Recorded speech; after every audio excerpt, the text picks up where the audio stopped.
Hey sleepers, welcome back to Cuddles R Us. So today we're going to be breaking down everything in patch 1.1.15.0 for Dune Awakening, and that was released today on July 7th, 2025. This update touches on deep desert gameplay, end of game systems, and the Landsraad with a handful of bug fixes and stability improvements baked in. So we're going to jump right into the full patch breakdown in just a second because there is a lot to cover. But before then, if you do get something from this video, please feel free to like, subscribe, and hit that bell for notifications so you get all the latest information on Dune Awakening. Let's jump right into it. Alright, so let's go ahead and get started on all of this. We're going to start in the deep desert section. Now that's where the sand is shifting in your favor. Tier 6 resources can now be gathered across a wider area in that PvE zone. So that is great news for solo grinders and PvE focused players. You'll now have that opportunity to have more resources available at your fingertips. So no more fighting over just a couple nodes that were here and there like it was last week. So we'll have to see how much they have put in there. It just stated that they added more. So hopefully, there's a lot of really good things in our favor there. Also, unique loot containers will now have random respawn times. So that's a shakeup that makes the loot runs like a little less predictable and more competitive. So no more planned loot times. Also, the Plastanium tier crafting materials are now split by region.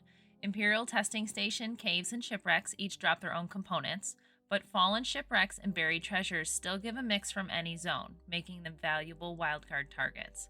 Also, a new pool of uniques have been added to PvE loot in the deep desert, so expect some fresh drops while you're out there. Also, spice field spawn rates have increased. Medium fields are now up from 5 to 8, and small fields jump from 22 to 30. So more spice, more fights, more fun. That'll be great for you spice farmers out there. Also, PvP gets a balance fix. A big one, actually. This exit delay from the PvP security zones has been increased from 5 seconds to 30 seconds. So that's going to make it a lot harder to abuse borders and giving defenders a fighting chance. So if you have fallen victim to, somebody jumping in and out of the PvE, PvP zone, they're going to have to fly quite a ways to get away from you this time. So make sure you check that one out. I'm looking forward to that change. So moving over to the Landsraad portion, there was a subtle but very important change. You can now make kill and delivery contributions even after a task is officially completed. However, those contributions are personal only. They will not affect what faction wins or how many guild votes are rewarded. So if you are late to the party, you can still earn credit, but the outcome remains fair. So if you still want your faction to win, you will have to be on time or early, right away to get that completed. But if you are late, you will still be able to participate. So it's kind of a nice change, but make sure you're still on time, guys, if you want your faction to have those points. Continuing on to a few other improvements, the devs also dropped some general quality of life improvements. So stability has been improved, which helps reduce crashes and just weird behavior from the game itself.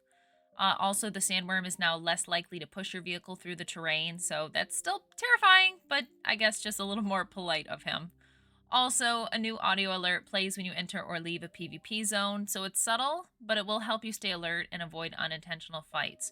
So make sure you keep an ear out for that sound warning when you're in the PvP zone in case you do not want to be in that PvP life. It will help you be more aware of that area. So let's now finally get to all the fixes. So basically, the Harkonnen contract, do you have what it takes, could get stuck if you exited dialogue early. That bug's completely gone now, so feel free to recruit away. Also, if your inventory was full, contract rewards used to just drop right on the ground and could be lost. That is now fixed. Rewards should only drop when there's space to receive them. Also, vehicle modules now highlight properly when you apply a customization variant. No more UI confusion when modding your ride.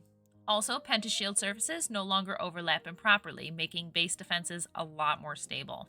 And also, an exploit that allowed players to build vehicles with items from someone else's inventory has been completely patched. So, nice try, scavengers. Not going to happen anymore.